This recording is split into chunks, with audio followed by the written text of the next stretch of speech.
Dear viewers, ఈరోజు నేను మాజీ జేడీ లక్ష్మీనారాయణ గారితో ఉన్నారు. మరి ఆయనతో మాట్లాడి మరిన్ని విశేషాలు తెలుసుకుందాం. నమస్తే సార్. నమస్తే మౌనిక. ఎలా ఉన్నారు సార్? నేను బ్రహ్మాండంగా ఉంటాను, ఎప్పుడు అలాగే ఉన్నాను. సో పాండమిక్ నుంచి మొత్తం బయటకు వచ్చేసారు. పాండమిక్ ఏంటంటే ఇది బయటికి రావడం అంటే మన జాగ్రత్తలో మనం ఉండాలి.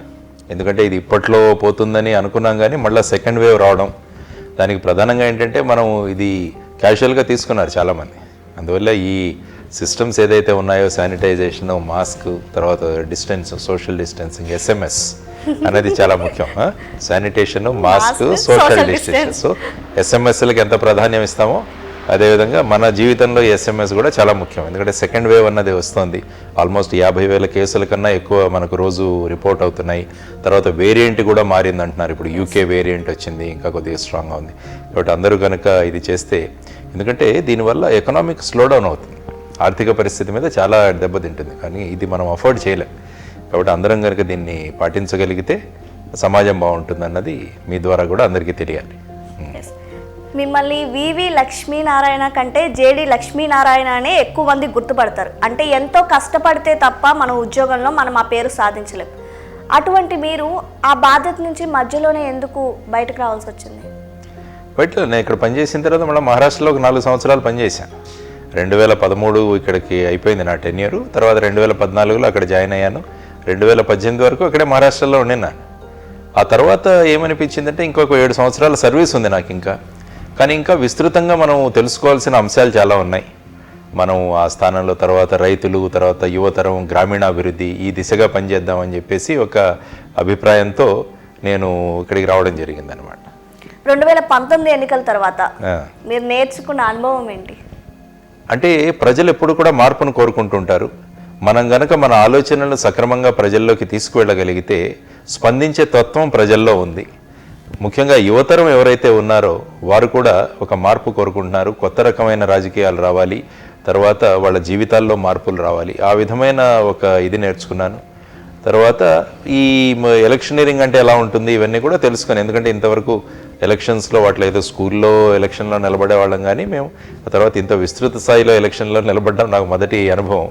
అంటే పోలీసు విభాగంలో ఉన్నప్పుడు ఎలక్షన్స్ అప్పుడు మేము బందోబస్తులు ఇవన్నీ చేసేవాళ్ళం, కానీ ప్రత్యక్షంగా ఎలక్షన్లో నిలబడ్డాము, దాంట్లో ఉన్న సాధక బాధకాలు ఏంటి, తర్వాత ప్రజల్ని ఏ విధంగా మనం దగ్గరికి వెళ్ళగలం, ఇవన్నీ కూడా ఒక పాజిటివ్ అనుభవం, ఒక గొప్ప అనుభూతిని నేను పొందాను. ఇప్పుడు ఏపీలో చాలా సమస్యలు ఉన్నాయి. ప్రధానంగా ఇప్పుడు నలిగిపోతున్న సమస్య స్టీల్ ప్లాంట్ అంశం. మీరు ఎంపీగా గెలిచి ఉంటే, పవన్ కళ్యాణ్ గారు గాజువాక నుంచి ఎమ్మెల్యేగా గెలిచి ఉంటే, మీరిద్దరూ కలిసి సెంట్రల్ గవర్నమెంట్తో దానికోసం ఎంతైనా కష్టపడేవాళ్ళు, ఎట్లా అన్నా దీనికోసం శ్రమించేవారు అని జన సైనికులు అంటున్నారు. దీని మీద మీ స్టాండ్ ఏంటి? ప్రైవేటీకరణ మీద మీ స్టాండ్ ఏంటి? ఇప్పుడు కూడా కష్టపడుతున్నాం. గెలుపు ఓటములకు సంబంధం లేకుండా స్టీల్ ప్లాంట్ ప్రైవేటీకరణ కాకుండా ఉండడానికి మనం ఏం చేయాలన్న దానికి మనం కష్టపడుతూనే ఉన్నాం. ప్రధానమంత్రి గారికి ఒక లెటర్ కూడా రాశాను నేను, ఒక 13 పేజీల లెటర్ కూడా పంపించడం జరిగింది. మీరు కనుక చిన్న కొన్ని మార్పులు కనుక మీరు తీసుకురాగలిగితే ఈ స్టీల్ ప్లాంట్ను ప్రైవేటీకరణ కాకుండా మనం కాపాడవచ్చు అనేది 2-3 పాయింట్లు ఇవ్వడం జరిగింది. అందులో ప్రధానంగా నేనేమన్నానంటే, స్టీల్ ప్లాంట్ నష్టాల్లోకి వెళుతుంది అన్నారు. దానికి ప్రధానమైన కారణం ఏంటంటే వాళ్ళకు మైన్స్ లేకపోవడం. ఇప్పుడు మన ఇంట్లో భోజనం తయారు చేసుకుంటే మనం చాలా తక్కువ రేట్లో మనం తయారు చేసుకుంటాం. అదే హోటల్లో వెళ్ళి నేను భోజనం చేయాలంటే అదే 500, 600, 1000 రూపాయలు ఖర్చు పెట్టాల్సి వస్తుంది. కాబట్టి అదేవిధంగా స్టీల్ ప్లాంట్ వాళ్ళకి మైన్స్ ఇవ్వకుండా మీరు ప్రతిసారి బయట హోటల్లో వెళ్ళి భోజనం చేయండి అంటే ఖర్చులు పెరుగుతాయి, అందువల్ల అప్పులు పెరుగుతాయి. సింపుల్, సులభమైంది ఏంటంటే మన ఇంట్లో మనం భోజనం చేసుకుంటే బాగుంటుందన్న ఉద్దేశం. మనకు కనుక ఇనుప ఖనిజం మైన్స్ కేటాయించగలిగితే ఈ సమస్యలన్నీ తొలగిపోతాయి. ఇది ఎప్పటి నుంచో ప్రభుత్వం చేయాల్సిన విషయం. మరి ప్రభుత్వం ఎందుకు చేయలేదు? మరి ఫాల్ట్ అక్కడ ఉంది కదా. మరి ఫాల్ట్ ఇప్పుడు మీరు విశాఖపట్నం స్టీల్ ప్లాంట్ మీద పెడితే మేము ఒప్పుకోం. మాది తప్పని మీరు ఒప్పుకోండి. ఎందుకంటే అనేక పార్లమెంటరీ క్వశ్చన్లు కూడా చెప్పారు. విశాఖపట్నం స్టీల్ ప్లాంట్కి మైన్స్ లేకపోవడం వల్ల వాళ్ళు నష్టాల్లోకి వెళుతున్నారు. కనీసం ఇప్పటికైనా ఇవ్వండి, ఓ 2 సంవత్సరాల సమయం ఇవ్వండి, బ్రహ్మాండమైన లాభాల్లోకి తీసుకొస్తారు. అలా కాకుండా ప్రైవేటు వాళ్ళకే ఇవ్వాలి అంటే ప్రైవేట్ సంస్థలు కూడా అంత గొప్పగా ఉన్నాయా? అవి కూడా మీరు ఆలోచించాలి. ఎంతమంది డబ్బులు ఎగ్గొట్టేసి ఫారిన్కి వెళ్ళారు? విజయ్ మల్లాయా వెళ్ళిపోయాడు, నీరవ్ మోడీ వెళ్ళిపోయాడు, మేహుల్ చోక్సీ వెళ్ళిపోయారు, వీళ్ళంతా వెళ్ళిపోయారు. మరి వాళ్ళంతా ప్రైవేట్ వాళ్ళు కదా. కాబట్టి ప్రైవేట్లో అన్నీ సక్రమంగా జరుగుతాయని అనుకుంటే కూడా ఇలాంటి ఉదాహరణలు ఉన్నాయి. అందువల్ల మనకు కనుక మైన్స్ కేటాయించి ఇది కనుక చేయగలిగితే చాలా సులభమైన ఇది. అది కూడా మీరు చేయలేకపోతే కలిపేసేయండి సేలు ఎన్ఎండిసితో కలిపేయండి. ఎందుకంటే వాళ్ళ దగ్గర మైన్స్ ఉన్నాయి, అందులో ఉన్న ఖనిజాన్ని ఇక్కడికి తీసుకొచ్చి తక్కువ రేట్లో మనం చేసుకోవచ్చు. తర్వాత భారతదేశానికి కూడా మీరు 300 మిలియన్ టన్నుల టార్గెట్ పెట్టారు స్టీల్ ప్రొడక్షన్. మరి వీటిని ప్రైవేటీకరణ చేస్తే ఎలాగండి? ప్రైవేటీకరణ అంటూ హిందుస్థాన్ జింక్ మూసేశారు విశాఖపట్నంలో. 4,000 మంది వెళ్ళిపోయారు, అక్కడ భూములు అమ్ముకుంటున్నారు. రేపు ఎవరో వచ్చి ఇలాగే భూములే అమ్ముకుంటారు. అందువల్ల అటువంటివి కానివ్వకూడదు మనం. అందువల్ల మీరు ఏమేం చేయాలి అన్నది ప్రధానమంత్రి గారికి సూచించడం జరిగింది. అంటే మొత్తం ప్రైవేటీకరణ దానికి విరుద్ధంగా నేను ఎప్పుడూ మాట్లాడను. ఏ కంపెనీలు అయితే మీరు రివైవ్ చేయలేరో వాటిని ప్రైవేటీకరణ చేయండి. ఇప్పుడు ఎయిర్ ఇండియా మీరు చేయలేకపోతున్నారు, ప్రతి సంవత్సరం 5,000 కోట్లు, ఆ విధంగా ఇప్పటికి 65,000 కోట్ల నష్టం ఉంది. సో దాన్ని ప్రైవేటీకరణ చేయండి. ఇప్పుడు సిమెంట్ ప్రైవేటీకరణ చేశారు, సిమెంట్ బస్తా ధర ఎంతో వాళ్ళు నిర్ణయిస్తున్నారు. రేపు స్టీల్ కూడా అలాగే అవుతే మరి ప్రజలు ఎక్కడికి వెళ్ళాలి? కాబట్టి ఈ బేసిక్ స్ట్రక్చర్స్ ఏవైతే ఉన్నాయో, బేసిక్ ఇంగ్రీడియంట్స్ ఏమున్నాయో సొసైటీలో అవి ప్రభుత్వం దగ్గర ఉండాలి, ప్రైవేట్ ఇద్దరి మధ్య కాంపిటీషన్ ఉండనివ్వండి. అందువల్ల విశాఖపట్నం స్టీల్ ప్లాంట్ని సులభతరంగా మనం లాభాల బాటలోకి తీసుకురావచ్చు. కాబట్టి దాని గురించి ఆలోచించండి అని మనం ప్రభుత్వాన్ని అడుగుతున్నాం అన్నమాట. అది ప్రధానంగా నేను ఇప్పటి వరకు చేస్తున్నది. తర్వాత ప్రజల్లో అవగాహన కల్పిస్తున్నాను. ఎందుకంటే ప్రజల్లో స్టీల్ ప్లాంట్ పట్ల అవగాహన ఉంటే రేపు వాళ్ళు కూడా వాళ్ళ గొంతు విప్పుతారు. లేకుంటే స్టీల్ ప్లాంట్ అంటే సరిపోదు. ఎందుకు మనం అడుగుతున్నాము, ఎందుకు ప్రైవేటీకరణ కాకూడదని అనుకుంటున్నాం అన్న దానికి కారణాలతో పాటు వాళ్ళు గనక కన్విన్స్ అవుతే అప్పుడు మనసు నుంచి వాళ్ళు పార్టిసిపేట్ చేస్తారు. అది ముఖ్యమైనది. కాబట్టి ఇది కూడా నేను చేస్తున్నాను. ఈ విధంగా చేసి ప్రైవేటీకరణ కాకుండా మనం కాపాడుకోవాలన్నది now the first agenda for me. Yes, మీరు రాజకీయాల్లోకి రావాలి అని ఎప్పుడు అనిపించింది? మీరు వచ్చే ముందు ఎటువంటి గ్రౌండ్ వర్క్ చేశారు అసలు? నేను మొదట్లో ఉద్యోగం వదిలేసి వచ్చినప్పుడు రాజకీయాల్లో రావాలనుకుని నేను రాలేదు. నేను తెలుసుకోవాలని వచ్చాను. ప్రజల్లోకి వెళ్ళి ప్రజల్లో వాళ్ళ విషయాలు తెలిసి 8 నెలలు తిరిగాను ప్రజల్లో. మొత్తం 13 జిల్లాల్లో తిరిగాను. అఫ్కోర్స్ తెలంగాణలో కూడా తిరుగుతుంటాను నేను. అందువల్ల అక్కడికి వెళ్ళి బేసిక్గా రైతులు, గ్రామాలు, తర్వాత విద్యార్థులు, తర్వాత యంగ్స్టర్స్, వీళ్ళందరి ఇష్యూస్ ఏంటని తెలుసుకున్న తర్వాత నాకు అనిపించింది ఏంటంటే దీనిలో ప్రస్ఫుటంగా మనం మార్పు తీసుకురావాలంటే అది రాజకీయాల ద్వారానే సాధ్యం. అంటే ఫర్ ఎగ్జాంపుల్ ఒక చిన్న లైట్ ఉంది, ఇప్పుడు మీరు చూస్తున్నారు, ఇది ఇక్కడికి మాత్రమే కాంతినిస్తుంది. అదే మీరు ఫ్లడ్ లైట్ పెట్టారనుకోండి, అది ఇంకా పెద్ద ప్రాంతంలో కాంతి దొరుకుతుంది. కాబట్టి మనం ఎక్కువ మంది ప్రజలను కనుక ప్రభావితం చేయాలంటే అది ప్రజాస్వామ్య వ్యవస్థలో రాజకీయాల ద్వారా సాధ్యమని డాక్టర్ బాబాసాహెబ్ అంబేద్కర్ గారు కూడా చెప్పారు. అందువల్ల ఆ క్షణంలో నేను నిర్ణయించుకున్నాను, మనం ఎక్కువ స్థాయిలో ప్రజలకు ఉపయోగపడాలంటే రాజకీయాల్లోకి వెళదామని చెప్పి అప్పుడు నిర్ణయించుకోవడం జరిగింది. దానికి గ్రౌండ్ వర్క్ ఏం చేశారన్నారు. 8 నెలలు తిరగడం వల్ల నాకు అనేక విషయాలు తెలిసాయి. తెలియడం వల్ల ఇలా వెళితే బాగుంటుందని నిర్ణయించుకొని రాజకీయాల్లోకి రావడం జరిగింది. ఎస్, మీరు ఈ గ్రౌండ్ వర్క్ చేసిన టైంలోనే విలేజ్ మేనిఫెస్టో అనే కొత్త దాన్ని బయటకు తీసుకొచ్చారు. అసలు ఆ థాట్ ఎలా వచ్చింది? విలేజ్ మేనిఫెస్టో అనేది చాలా మందికి చైతన్యం కలిగించింది. సో అసలు ఆ థాట్ ఎక్కడి నుంచి స్టార్ట్ అయింది? ఎందుకంటే నేను గ్రామాల్లో తిరుగుతున్నప్పుడు నేను వెళ్ళి అడిగేవాడిని, మీ గ్రామానికి ఏం కావాలి అని. వాళ్ళు చెప్పేవాళ్ళు నాకు, సార్ మాకు స్కూల్ ఉంది, బెంచీలు లేవు, లేకుంటే మాకు ఆర్టీసీ బస్సు లేదు, లేకుంటే కాలువలు ఉన్నాయి, ఇటువంటి రకరకాల సమస్యలు. నేను అడిగేవాడిని, మీరు మీ ఎమ్మెల్యే కానీ తర్వాత మీ సర్పంచ్ వచ్చినప్పుడు ఇవన్నీ అడగొచ్చు కదా, వాళ్ళు ఎలక్షన్ కోసం మీ దగ్గరికి వస్తారు, అప్పుడు వాళ్ళని అడగండి, మాకు ఇవి చేస్తే తప్ప మేము ఓటు వేయము అని చెప్పేసి. దానికని సార్ అది ఎట్లా తయారు చేయాలన్నారు. అప్పుడు అనుకున్నాం, మనమే తయారు చేసి ఇద్దాం ఒక విలేజ్ మేనిఫెస్టో అని చెప్పేసి ఒక సాఫ్ట్వేర్ తయారు చేయడం జరిగింది, ఒక యాప్ లాంటిది. అందులో మీరు అనేక విషయాలు చూడొచ్చు. అంటే గ్రామానికి సంబంధించిన యాక్చువల్లీ మీరు చూసుకుంటే 29 విషయాలు ఉంటాయి గ్రామంలో. సో ఆ 29 విషయాలకు సంబంధించిన వాటన్నింటినీ కూడా ప్రశ్నోత్తరాల రూపంలో మనం తయారు చేసాం. మీరు సింపుల్గా సెలెక్ట్ చేసుకోవచ్చు. అదంతా అయిన తర్వాత మీకు మీ గ్రామానికి ఏం కావాలి అని చెప్పేసి ఒక లిస్ట్ వస్తుంది. దానికి వాళ్ళు చెప్పింది ఏంటంటే, మీరు ఎప్పుడైతే ఎలక్షన్ కోసం వస్తారో వాళ్ళ దగ్గర సంతకం పెట్టించుకోండి, మేము ఇవి చేస్తాము అని. అప్పుడు ఏంటంటే వాళ్ళ మీద జవాబుదారీతనం పెరుగుతుంది. లేకుంటే వాళ్ళు వచ్చి చెప్తుంటారు, మేము అది చేస్తాం ఇది చేస్తామని, కానీ అది మీ గ్రామానికి కావాలో వద్దో వాళ్ళకి తెలియదు. మనకేం కావాలని మనం వాళ్ళకి చెప్పగలగాలి. ఆ విధంగా పుట్టింది ఈ విలేజ్ మేనిఫెస్టో. కాబట్టి దాన్ని విస్తృతంగా తీసుకెళ్తాం. మా jdfoundation.in వెబ్సైట్లో కూడా దొరుకుతుంది. అంటే ప్రజల్లో ఒక చైతన్యం కల్పించడం, ఇదే రాజకీయాలు. చాలా మంది రాజకీయాలు అంటే ఏమనుకుంటారంటే ఎలక్షన్లు అనుకుంటారు, డబ్బులు పనిచేయడం అనుకోవడం. ఇది రాజకీయాలు కాదు. రాజకీయాలంటే ప్రజల ఆలోచనలు మార్చడం, అది రాజకీయాల యొక్క డెఫినేషన్. చైతన్యపరచాలి. తర్వాత వాళ్ళు ఈ చైతన్యానికి అనుగుణంగా ఎవరైతే మనకు ఆ విధంగా చేస్తారనుకున్నప్పుడు అప్పుడు వాళ్ళు ఓట్లు వేస్తారు మనకి. ఆ విధంగా ప్రజలను చైతన్యపరచడం చాలా ముఖ్యం. చైతన్యం లేకుంటే ఏమవుతుందంటే కులాలని, డబ్బని, తర్వాత ఈ మద్యమని, ఈ బేసిస్ మీద ఎలక్షన్లు జరుగుతాయి. కాబట్టి చైతన్యపరచడం అన్నది ప్రజల్లో చాలా ముఖ్యం. ఆ చైతన్యపరచడానికి మనం చేస్తున్న అనేక మార్గాల్లో విలేజ్ మేనిఫెస్టో కూడా ఒకటి. ఆ విధంగా అది ఉద్భవించింది అనమాట. ఎస్, లైఫ్ అంటేనే ఛాలెంజెస్. అలాంటి ఛాలెంజెస్ మీరు మీ జర్నీలో చాలా ఫేస్ చేశారు. మీకు కూడా ఛాలెంజెస్ అంటే చాలా ఇష్టం. అలాంటి మీరు జనసేన నుంచి ఎందుకు బయటకు రావాల్సి వచ్చింది? జనసేన పార్టీలో నేను జాయిన్ అయ్యాను. తర్వాత విశాఖపట్నం సీటు నాకు ఇవ్వడం జరిగింది.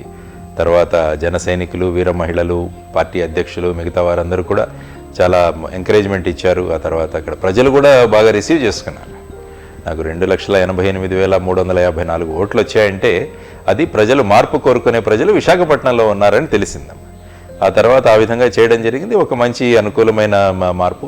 ఆ తర్వాత కొన్ని కారణాల వల్ల, ముఖ్యంగా ఆయన మళ్ళా నేను సినిమాల్లోకి వెళతానని అనడం వల్ల అక్కడికి ఫుల్ టైం పాలిటిక్స్ ఉండవేమో అని చెప్పేసి అన్న ఉద్దేశంతో ఆ టైంలో నేను బయటికి రావడం జరిగింది. ఆయన అలా బ్రేక్ తీసుకోవడం మీకు ఎలా అనిపించింది? అంటే బ్రేక్ అని కాదు, ఇలా మూవీస్లోకి వస్తున్నాను అని చెప్పడం మీకు ఎలా అనిపించింది? అందుకనే అన్నాను, అంటే అది మనకు అది ఫుల్ టైం ప్రజల్లో దాని రెస్పాన్స్ ఎలా ఉంటుందో అది సక్రమం కాదని చెప్పేసి నేను అనుకుని ఆ విధంగా కారణము లెటర్లో పెట్టి ఆయనకు అధ్యక్షుల వారికి నేను రాజీనామా లెటర్ పంపించడం జరిగింది. ఏమన్నారు మీరు? రాజీనామా లెటర్ పంపించినప్పుడు ఆయన వెంటనే పంపించిన తర్వాత ఆయన రెస్పాండ్ అయ్యారు. ఆయన కూడా లెటర్ ఇష్యూ చేశారు. మీతో ఈ విధంగా అనుభవం బాగా చక్కగా ఉంది, మీకు మంచి జరగాలని కూడా ఆయన కోరుకున్నారు ఆ లెటర్లో. మళ్ళీ జనసేన నుంచి పిలిచినా కానీ, లేకపోతే వాళ్ళు రమ్మని అడిగినా కానీ మీరు జాయిన్ అయ్యే అవకాశం ఉందా? అంటే నేను ఎప్పుడు కూడా అందరితో మాట్లాడుతుంటాను. నేను ఇట్లా నేను ఒక బౌండరీ లాగా ఏది గీసి పెట్టుకొని నేను మాట్లాడతాను. కొంతమంది సలహాలు అడుగుతుంటారు, సలహాలు కూడా ఇస్తుంటాను. కాబట్టి I'm open to discussions. There is no doubt, I'm open to discussions. నేను అడిగిన దానికి నాకు ఆన్సర్ రాలేదు. చెప్పాను, అక్కడి నుంచి నేను మాట్లాడతాను. ఆయన పిలిచి నన్ను అడిగి ఐఎమ్ ఓపెన్ టు డిస్కషన్. నేనేమి ఈ బౌండరీ కట్టుకొని నేను ఉండలేదని చెప్పాను. సో ఆయన పిలిచి జాయిన్ అవ్వమంటే జాయిన్ అవుతారు. అంటే డిస్కస్ చేస్తాం ఇష్యూస్ ఏంటి. జస్ట్ పిలిచి కాకుండా వాట్ ఆర్ ది ఇష్యూస్, ఎట్లా తీసుకువెళ్ళాలి, ఇవన్నీ కూడా ఆలోచించుకొని మాట్లాడుకోవడానికి ఐఎమ్ రెడీ. దాంట్లో ఏమి ఈ తారతమ్యాలు ఆ విధంగా నేను ఎప్పుడు అనుకోలేదు. ఇప్పుడు కూడా మీరు మాట్లాడుతున్నారు పవన్ కళ్యాణ్ గారితో? ఒకసారి కలిశాను నేను, తర్వాత ప్రోగ్రామ్ అయిన తర్వాత ఐ థింక్ ఒక రిసెప్షన్లోనో దేంట్లోనే కలిసి మాట్లాడుకున్నాము అప్పుడు, అంతే. అదర్వైజ్ ఆ విధంగా ఏమీ లేదు. I'm open to discussions. 2019 ఎన్నికల తర్వాత జగన్ గారు ఇప్పుడు సీఎం అయ్యారు. మీరు చూసిన చేంజెస్ ఏంటి ఆఫ్టర్ జగన్ సీఎం అయిన తర్వాత? ప్రధానంగా మీరు చూసుకుంటే ఎలక్షన్స్లో మేనిఫెస్టో అన్నది చాలా ముఖ్యం. మనం ఎలాగైతే విలేజ్ మేనిఫెస్టో గురించి మాట్లాడుకున్నామో, ప్రతి పార్టీ కూడా ఎలక్షన్స్కి మేనిఫెస్టో ఇష్యూ చేస్తుంది. కానీ ఇప్పటి వరకు ఏం చూస్తున్నామంటే ఆ మేనిఫెస్టో అన్నది కేవలం ఎన్నికలకు మాత్రమే పరిమితం అవుతుంది. ఎన్నికలు అయిపోయి అధికారంలో వచ్చిన తర్వాత మేనిఫెస్టో గురించి పెద్దగా పట్టించుకోరు. అది తర్వాత నెక్స్ట్ ఎలక్షన్లో అది ఇతర పక్షాల వాళ్ళు మనల్ని విమర్శించడానికి మాత్రమే ఉపయోగపడుతుంది. మీరు మేనిఫెస్టోలో అలా చెప్పారు, చేయలేదని చెప్పి. కానీ ఇక్కడ నేను చూస్తున్నది ఏంటంటే వాళ్ళు మేనిఫెస్టోలో చెప్పిన విషయాలను ప్రధానంగా తీసుకుని ఇంప్లిమెంట్ చేయడం మొదలుపెట్టారు. That is one positive change. మీరు అనుకుంటే మేనిఫెస్టోలో చెప్పింది మేము చేస్తామని పొలిటికల్ పార్టీ నిర్ణయించుకున్న రోజున దట్ ఈస్ అ పాజిటివ్. అంటే ప్రజల్లో విశ్వాసం కలుగుతుంది, అంటే వీళ్ళు చెప్పింది చేస్తారు అన్నది ఒకటి వస్తుంది. అదొక పాజిటివ్గా చేయొచ్చు. తర్వాత రెండవది ఏంటంటే ఈ స్కీమ్స్లో ఏ విధంగా మనం చేసుకోవాలన్నది. అంటే ఈ స్కీమ్స్ అన్నవి ఇస్తున్నారు. వెల్ఫేర్ అన్నది చాలా ముఖ్యం, ప్రజా సంక్షేమం అన్నది చాలా ముఖ్యం. కానీ ఈ సంక్షేమానికి కావాల్సిన నిధులు కూడా ట్యాక్స్ పేయర్స్ నుంచి వస్తున్నాయి. కాబట్టి ట్యాక్స్ పేయర్స్ నుంచి వచ్చిన నిధులు సక్రమంగా ఉపయోగపడేటట్టు, సక్రమమైన స్కీమ్స్లో వెళ్ళేటట్టు చూసుకోవడం చాలా అవసరం. సపోజ్ ఫర్ ఎగ్జాంపుల్ నాడు నేడు స్కీమ్ ఉంది. అది పాతగా ఉన్న స్కూల్స్ ఏవైతే ఉన్నాయో గవర్నమెంట్ స్కూల్స్ని వాటిని బాగు చేస్తున్నారు. That's a good scheme. నేను కూడా గవర్నమెంట్ స్కూల్లో చదువుకున్నాను. నేను ఇంటర్మీడియట్ వరకు నా మొత్తం స్టడీస్ అంతా కూడా గవర్నమెంట్ సెక్టర్లోనే జరిగింది నాకు. అందువల్ల అక్కడ ఇన్ఫ్రాస్ట్రక్చర్ బాగుపడితే రేపు ఒక అబ్దుల్ కలాం బయటికి రావచ్చు, ఒక గొప్ప సైంటిస్ట్ బయటికి రావచ్చు, ఒక గొప్ప వ్యక్తి రావచ్చు. కాబట్టి ఇన్ఫ్రాస్ట్రక్చర్ ఇంప్రూవ్ చేయడం అనేది ఇట్స్ ఎ గుడ్ థింగ్. అదేవిధంగా హాస్పిటల్స్లో ఏవైతే ఇవి ఉన్నాయో వాటిని చేయడం కూడా బాగుంది. కానీ ఒక కులానికి చెందిన వాళ్ళు, ఇంత వయసు ఉన్న వాళ్ళు అని చెప్పి మీకు ఈ డబ్బులు ఇస్తామంటే దట్ ఈస్ నాట్ కరెక్ట్. అలా చేయకూడదు.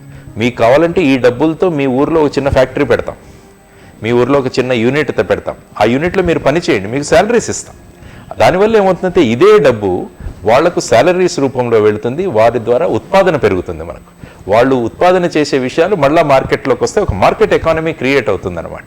దానివల్ల ఏంటంటే ఈ డ్రైనింగ్ ప్రాసెస్, సపోజ్ ఒక వాటర్ ట్యాంక్ తీసుకొని దానికి బయటి పైపే మనం పెట్టేశామంటే నీళ్ళు అయిపోతాయి. కాబట్టి ఈ నీళ్లు మనం వేస్తూ ఉండాలి. ఈ ట్యాప్ను కూడా స్లోగా కంట్రోల్ చేయాలి మనం. ఓపెన్ చేసి పెట్టేసామంటే మొత్తం నీళ్లు బయటికి వెళ్ళిపోతాయి. అందువల్ల ఈ స్కీమ్స్ గురించి కూడా వాళ్ళు మళ్ళీ ఆలోచిస్తారని నేను అనుకుంటాను. ఎస్, ఇప్పుడు చూసుకున్నట్టయితే చాలా స్కీమ్స్ ఉన్నాయి. అమ్మఒడి కావచ్చు, లేకపోతే నాడు నేడు, ఇలా కొన్ని స్కీమ్స్ అవసరం అవుతున్నాయి, కొన్ని స్కీమ్స్ అవసరం అవట్లేదు. ఇన్ని పథకాలు పెట్టడం, జనాలకి ఇంత డబ్బులు పంచడం అవసరం అంటారా? అదే నేను అంటున్నాను. కాబట్టి రివ్యూ చేసుకోవాలి దీన్ని. ఈ పథకాలు పెట్టడం వల్ల ఏమైంది ప్రజల్లో, వాళ్ళు ఏ విధంగా వాళ్ళ ఆలోచన విధానం ఏ విధంగా మారుతుంది, దీనికి కావాల్సిన డబ్బులు ఎక్కడి నుంచి మనం తీసుకొస్తాం, దీనికి కావాల్సింది. రేపు ఏంటంటే ఇదొకటి, వెల్ఫేర్ ఒకటి, స్టేట్ అభివృద్ధి కూడా ఒకటి ఇంపార్టెంట్. ఉద్యోగాలు కల్పించడం కూడా చాలా ముఖ్యమైన విషయం. ఎందుకంటే మన రాష్ట్రంలో అనేక మంది ఇంజనీర్లు, అనేక మంది పిల్లలు చదువుకుంటున్నారు. వీళ్ళందరికీ ఉద్యోగాలు ఎక్కడ క్రియేట్ చేయాలంటే మనం ఇండస్ట్రీస్ పెట్టాలి. ఇండస్ట్రీస్ పెట్టాలంటే ఇన్వెస్ట్మెంట్ రావాలి. ఇన్వెస్ట్మెంట్ రావాలంటే ఆ రకమైన వాతావరణం మనం క్రియేట్ చేయాలి. ఇవన్నీ కూడా ఆలోచించుకుంటూ మనం వెళ్ళాలంటే మన దగ్గర ఈ బ్యాలెన్స్ అన్నది చాలా ముఖ్యం. Financial balance and financial discipline అన్నది చాలా ముఖ్యం. కాబట్టి ఈ తరుణంలో మళ్ళా ఒకసారి రివ్యూ చేసుకొని వీటిని ఏ విధంగా మనం స్ట్రీమ్ లైన్ చేస్తామని ఆలోచన. కాబట్టి ఒక్కసారి పథకం పెట్టిన తర్వాత దాన్ని క్లోజ్ చేయడం చాలా కష్టం. దాని ఇంకా మన మీద భారం పెరుగుతూనే ఉంటుంది. ఈ భారం తట్టుకోవాలంటే మనకు దానికన్నా ఎక్కువ నిధులు కావాలి. మరి నిధులు ఎక్కడి నుంచి వస్తాయి? నిధులు మన దగ్గర రానప్పుడు మనం అప్పులు చేయాల్సి వస్తుంది. అప్పులు చేస్తే మళ్ళీ రాష్ట్రం అప్పుల్లోకి వెళుతుంది. కాబట్టి ఈ విధంగా చూసుకుంటూ ప్రస్తుతం ఉన్న పరిస్థితిని మళ్ళీ ఒకసారి రివ్యూ చేసుకొని, ఎస్ ఒకటి పెట్టాము, ఆ స్కీమ్లో ఈ విధంగా ఉన్నాయి కాబట్టి మేము ఈ విధంగా మారుస్తున్నామని తీసుకువెళ్ళగలిగితే బాగుంటుంది. అందులో అట్లాంటివి రివ్యూ చేసుకుంటారని నేను అనుకుంటాను.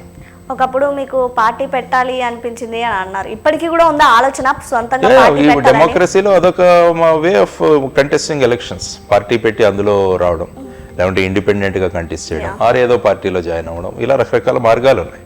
కాబట్టి ఈ ఆప్షన్స్ అన్ని ఓపెన్గా ఉన్నాయి మనకు. ఎస్, ఆప్షన్స్ అనేవి అయితే ఉన్నాయి. జేడి లక్ష్మీనారాయణ గారికి ఇంకా పార్టీ పెట్టాలి అనే ఆలోచన ఉందా సొంతంగా? అవకాశం వస్తే పెడతాను. ఆప్షన్ సార్ మీరు అన్ని డిప్లొమాటిక్ గా చెప్తున్నారు. డిప్లొమాటిక్ అంటే ఇప్పుడు నేను నిర్ణయం తీసుకోకుండా మీకు ఎలా చెప్పగలను? ఆ ఆప్షన్ ఉందైతే నేను చెప్తున్నాను. నాకు చాలా మంది మిత్రులు చెప్తుంటారు, సార్ మీరు ఒక కొత్త పార్టీ పెట్టి వస్తే బాగుంటుంది, ఆలోచనలు ఆ విధంగా. కాబట్టి దీనికి కావాల్సిన వర్కౌట్, అంటే పార్టీ పెట్టేయడం అంటే ఇది సడన్గా ఒక ఇది కాదు కదా, దానికి చాలా సాధక బాధకాలు ఉంటాయి. ఆ తర్వాత దాన్ని ఏ విధంగా రన్ చేయాలి అన్న చాలా విషయాలు ఉంటాయి. కాబట్టి ఇవన్నీ ఆలోచించుకుంటూ ఆప్షన్ కూడా ఓపెన్గా పెట్టుకొని ఉన్నాం. That option is also there. దాన్ని ఏం క్లోజ్ చేయలేదు. ఇప్పుడు నడుస్తున్న డబ్బు రాజకీయాల్లో మీ భావజాలం ప్రజలపై ఎంతవరకు ప్రభావం చూపిస్తుంది అనుకుంటున్నారు? ముఖ్యంగా పాజిటివ్ ఆస్పెక్ట్ ఏంటంటే యువతరం. ఇప్పుడు ప్రస్తుతం మనకు సమాజంలో పాజిటివ్, భారతదేశంలో ఉన్నంత యువతరం ఎక్కడా లేదు. కాబట్టి యువతరం అన్నది ఆశాకిరణం మనకి. ఎందుకంటే వాళ్ళు సులభంగా మన విషయాలు గ్రహిస్తారు, వాళ్ళు కొత్త మార్పును కోరుకునే ఆలోచనలు వాళ్ళలో ఉంటాయి. కాబట్టి ఈ విధంగా యువతరం ఉండడం వల్ల మీరు అంటున్నట్టు ఈ డబ్బు రాజకీయం ఏదైతే ఉందో దాని మీద మనం విజయం సాధించవచ్చు అన్నది. కొంత టైం పట్టవచ్చు, కానీ దానిలో మనం విజయం సాధించే అవకాశం చాలా ఉంది. కాబట్టి ఆ దిశగా ఆశావాద తత్వంలోనే నేను పాజిటివ్గానే దానిలో వెళ్తున్నాను. అందుకనే ఇంతమంది యువతరాన్ని నేను కలుస్తుంటాను. యాక్చువల్లీ వెళ్ళినప్పుడు వాళ్ళు చాలా ఇన్స్పిరేషన్ ఇస్తారు నాకు. మన ఆలోచనలు కూడా వాళ్ళ దగ్గరికి చేర్చడానికి కూడా చాలా అవకాశం. కాబట్టి ఆ విధంగా చేసుకువెళదాం అన్నది ఒక ప్రధానమైన అంశం. We all know that JD foundation అనేది ఉంది. అవునమ్మా. పర్టికులర్గా జేడీ ఫౌండేషన్ ఎటువంటి ఇష్యూస్ మీద ఫైట్ చేస్తుంది? మాది జాయిన్ ఫర్ డెవలప్మెంట్ ఫౌండేషన్. దీన్ని జాయిన్ ఫర్ డెవలప్మెంట్ ఫౌండేషన్ అంటాం. దీని ప్రధానంగా మా ఇంపార్టెంట్ ఏంటంటే agriculture, rural development, environment, education and health, వీటి మీద వర్క్ చేస్తున్నాం. ప్రధానంగా అగ్రికల్చర్ ఇస్తున్నాం. అగ్రికల్చర్లో మేము చేసిన ఇదేంటంటే ఫార్మర్ ప్రొడ్యూసర్ ఆర్గనైజేషన్స్ను పెట్టుకోవడం, అగ్రి ఇన్నోవేషన్స్ని డెవలప్ చేయడం, ఇదొకటి ప్రధానంగా ఎంచుకున్నాం మేము. అంటే సాధారణంగా మీరు రైతుల దగ్గరికి వెళ్తే వాళ్ళకి చాలా సమస్యలు ఉంటాయి.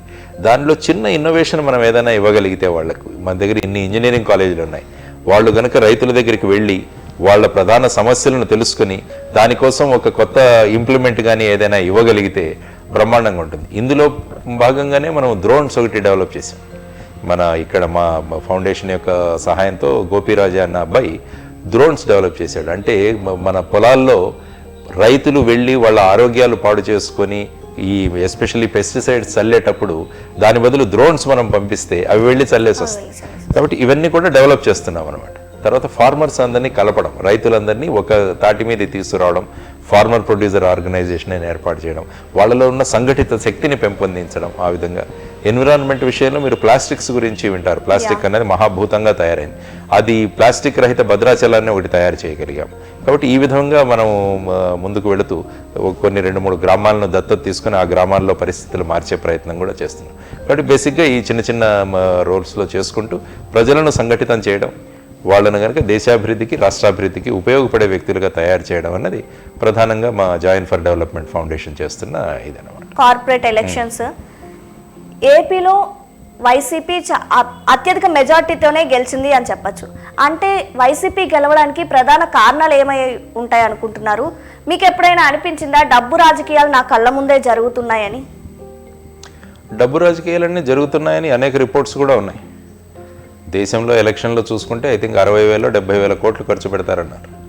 ఆ విధంగా ఖర్చు ముఖ్యంగా మన దక్షిణ భారతదేశంలో ఇంకా చాలా ప్రభావం ఎక్కువ ఉంది. ఉత్తర భారతదేశంలో అంత ఎక్కువగా లేదు, ఇక్కడ చాలా ప్రభావం ఉంది దానివల్ల.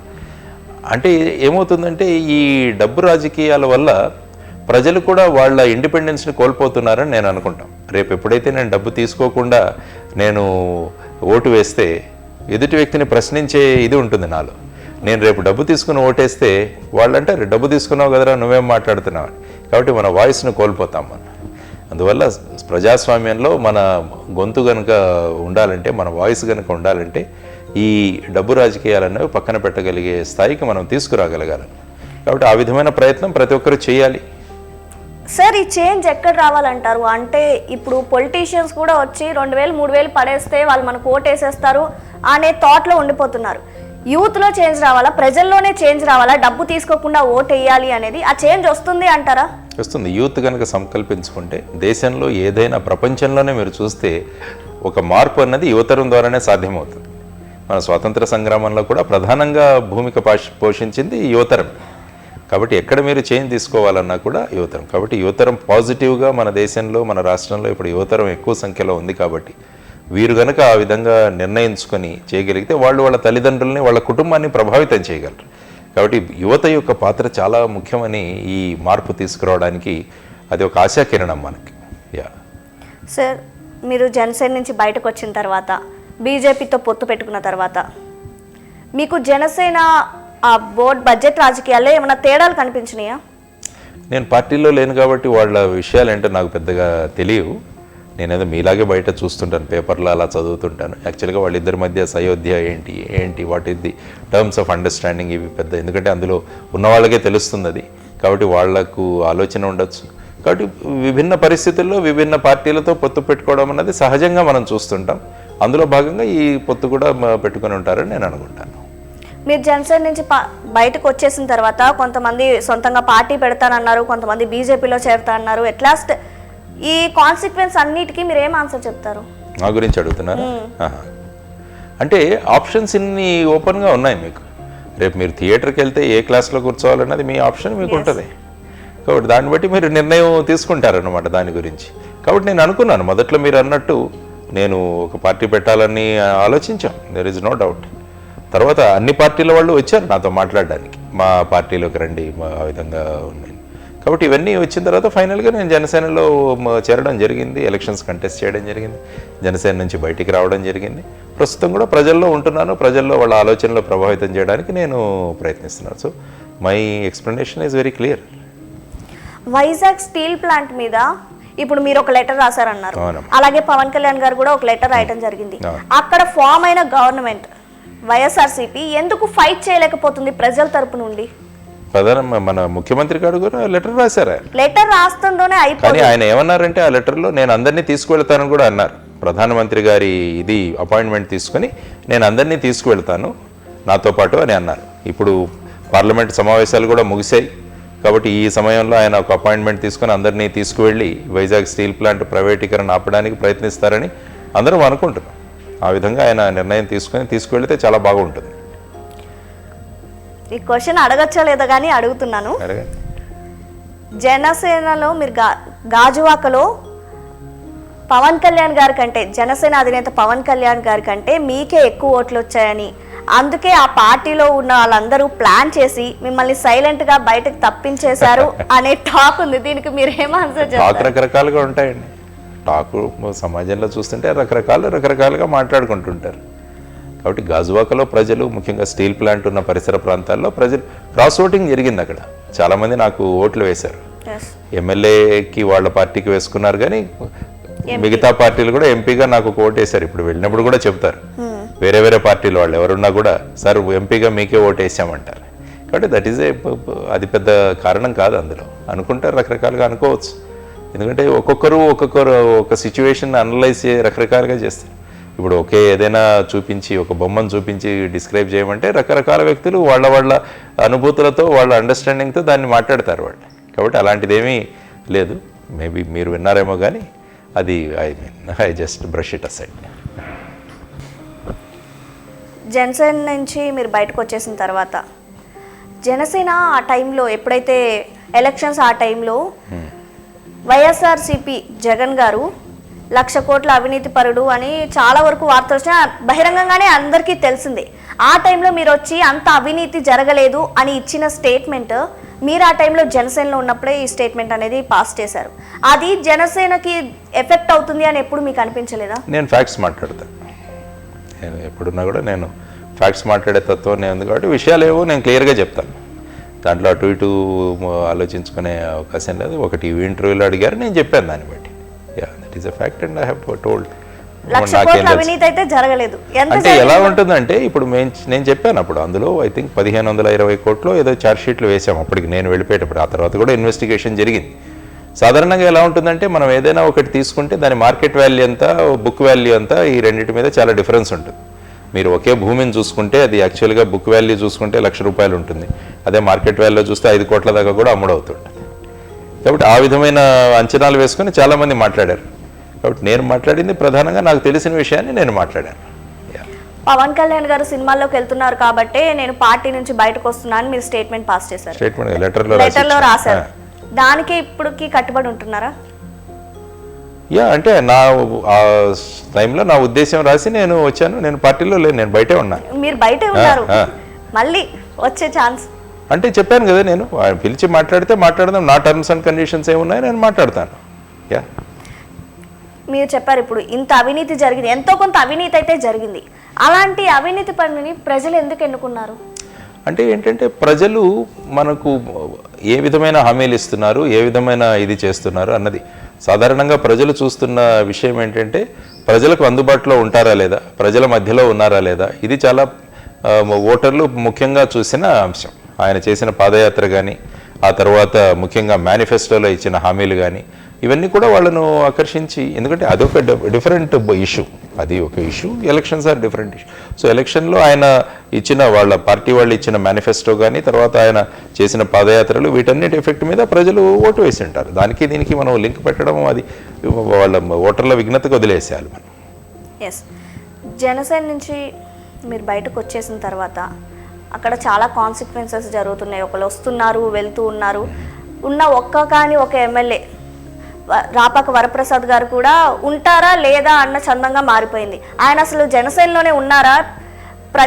జనసేన నుంచి పోటీ చేసి జనసేన నుంచి గెలిచినప్పటికీ ఆయన ప్రభుత్వానికి భజన చేస్తున్నారు అనే టాక్ ఉంది. దీని గురించి మీరేమంటారు? మీరు వాళ్ళని అడగాలి, నేను పార్టీలో లేను.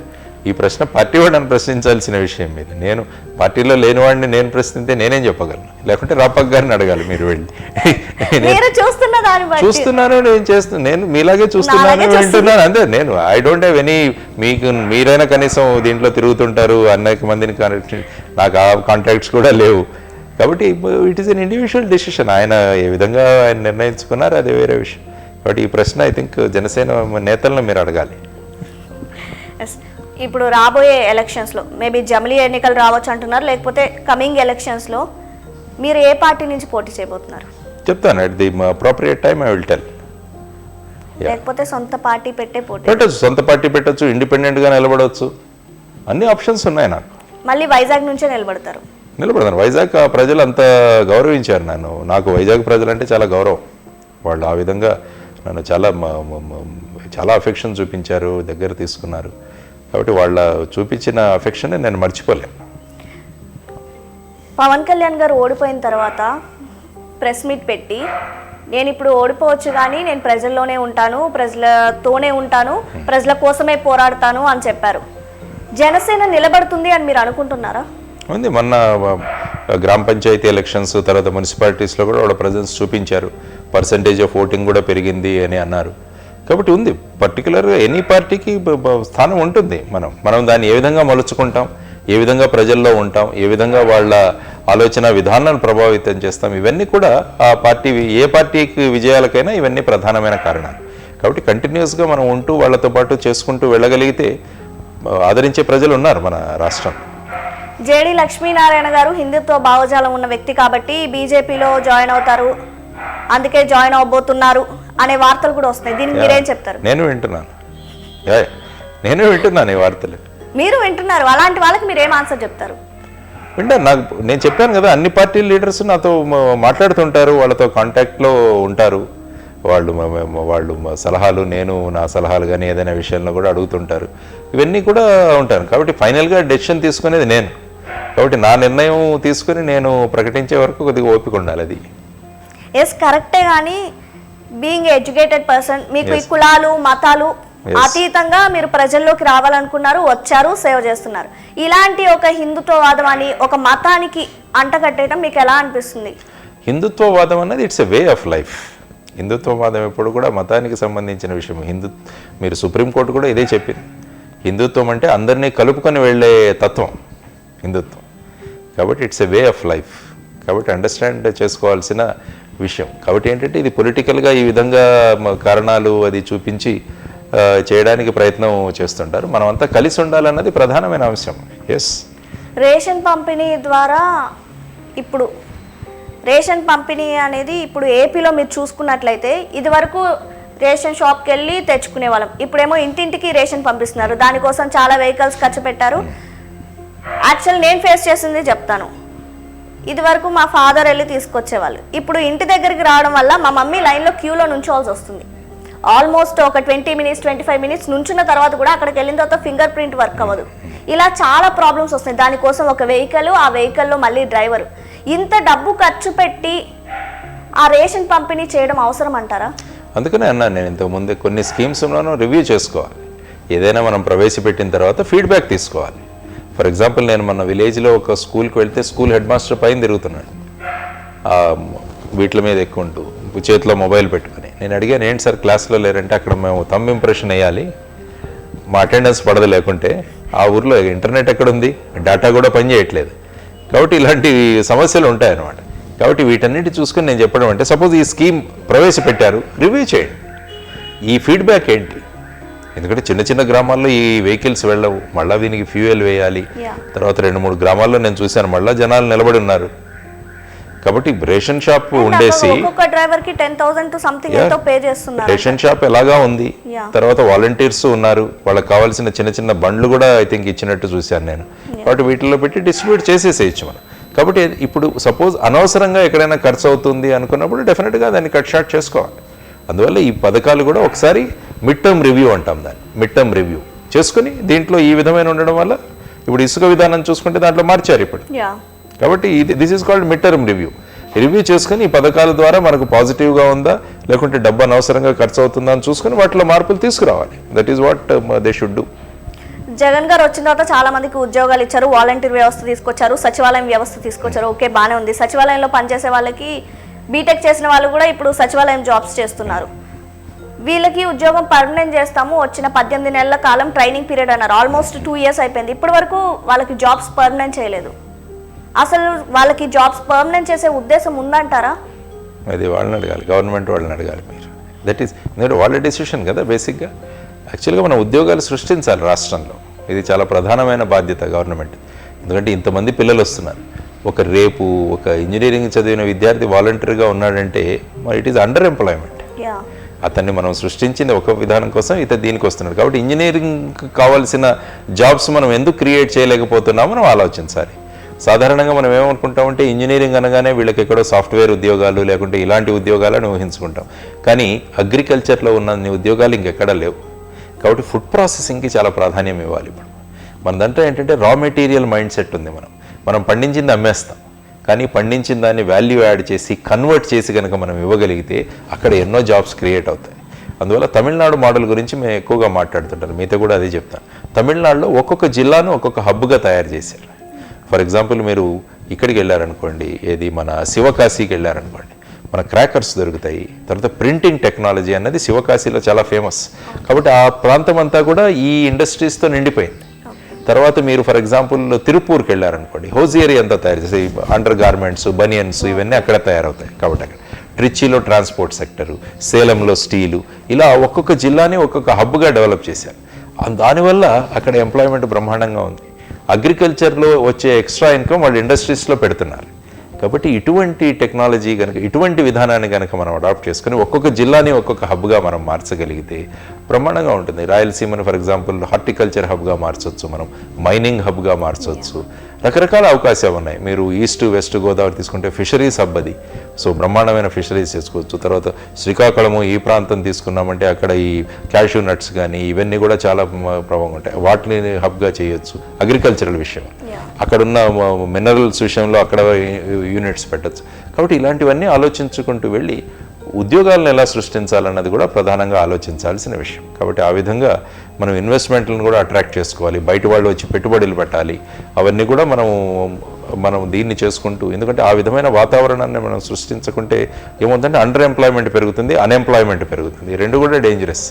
అన్ఎంప్లాయ్మెంట్ డేంజరసే, అండర్ ఎంప్లాయ్మెంట్ కూడా డేంజరస్. ఎందుకంటే ఒక ఇంజనీరింగ్ చదివిన వ్యక్తి వాలంటీర్లో ఇమడలేడు. కాబట్టి అందులో మళ్ళీ ఈ డిస్కరెంట్మెంట్ మొదలవుతుంది. కాబట్టి ఇవన్నీ కూడా unnecessary leads to some disturbance in the area.